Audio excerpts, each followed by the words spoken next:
I believe we have the right of way. No way, man. There is no passing lane until 2 miles back. We aren't going back. Right, guys? You tell him, Harry. Now listen, buddy. We're not gonna back up. Right, fellas? You tell him, George. Wait a second, boss.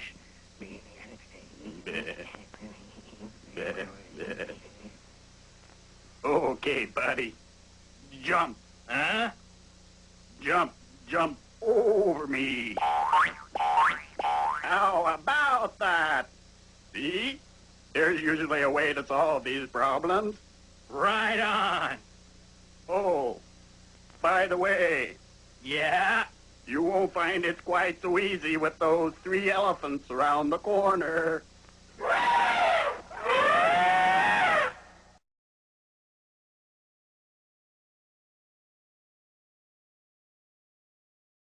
If you can get up here, this is actually the best.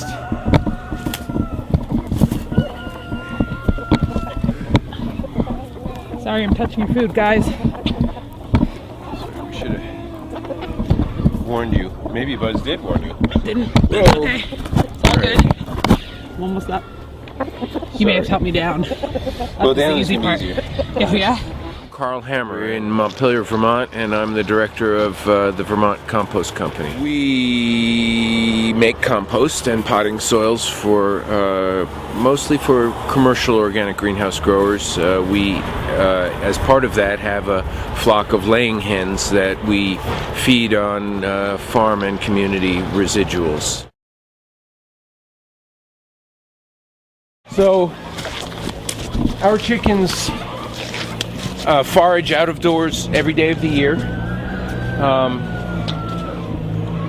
for their livelihood. So these birds do not get fed indoors, or they don't actually get fed. They forage for their sustenance every day of the year in Vermont. Our goals here are to, of course, make eggs. That's a primary product here. We ship about 1,000 dozen eggs a month. But we feed these birds without buying them grain. I'm very convinced that we squander enough things in the United States to let the 285 million hens that are in cages and eating grain out and let them eat squandered residuals and not live in cages.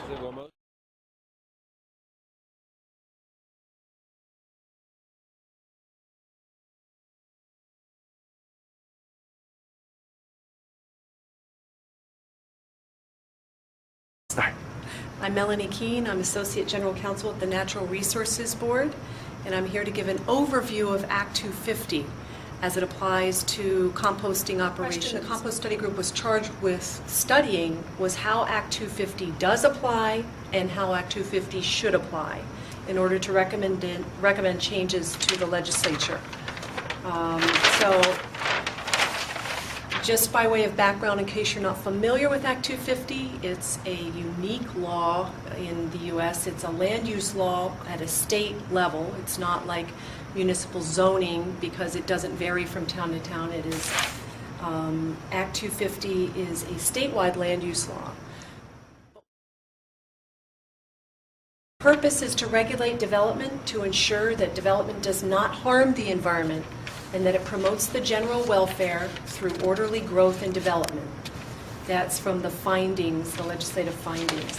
It's sort of a balance, it's a compromise between, if you regulate everything to the nth degree, you're going to have an administrative nightmare. You don't want that. What we want is a good, balanced approach. It's a compromise between protecting the environment and avoiding that administrative nightmare. It's a 1982 Vermont Supreme Court decision, Agency of Administration. There's also some good language in a Second Circuit decision from 1992, Southview Associates versus Baumgart's, about that balance, which is so important. So it's not designed to stop growth. It's designed to regulate it and improve the quality. Smart growth, if you will.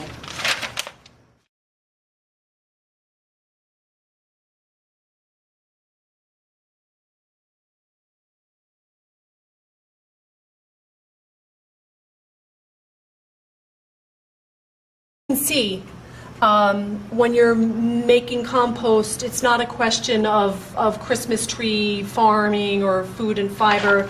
It's not livestock. Not to say that these things can't be involved in a good composting operation, but the composting operation itself is not any of these things. Biofuels, horse farm, this is the issue. So what we need to know is this an agricultural product principally produced on the farm?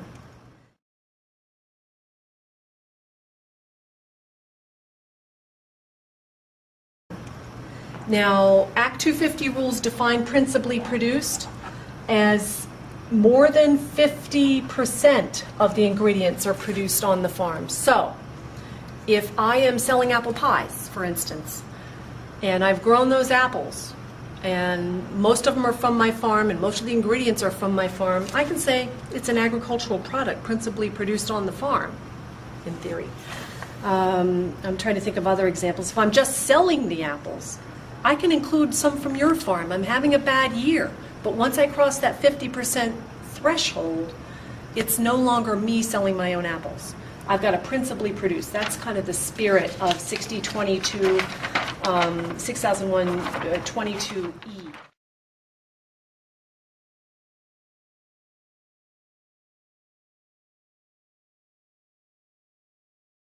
So here where apartment dwellers in town bring their food residuals, and here's a barrel of compost to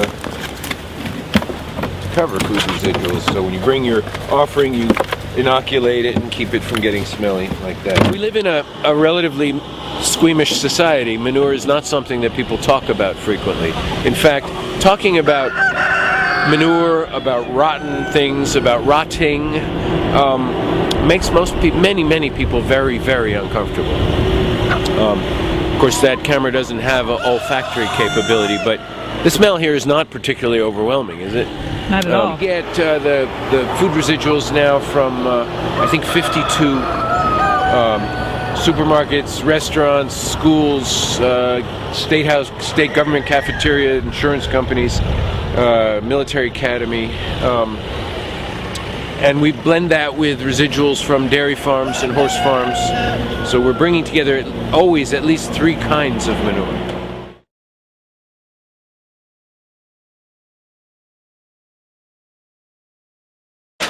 So part of the problem in the composting issue was that farmers really thought they were farmers, and when they morphed into selling compost, they still considered themselves farmers, and many of them were still farmers, but they were also now commercial composters, so there was confusion.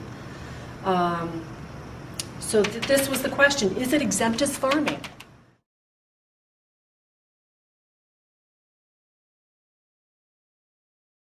Our composts are informed by our horticultural goals. So while we do utilize residuals, we always ask the question about what the soil and horticulture or plant consequences of the materials we use are. And we don't use materials that we don't think are desirable from a soil or horticulture point of view. Many compost projects are more informed by the need to manage residuals than horticultural or soil goals. So I would say that's a fundamental mission difference. Our goal is to make the best possible compost from a soil or plant perspective as we can, and we select our ingredients with that in mind.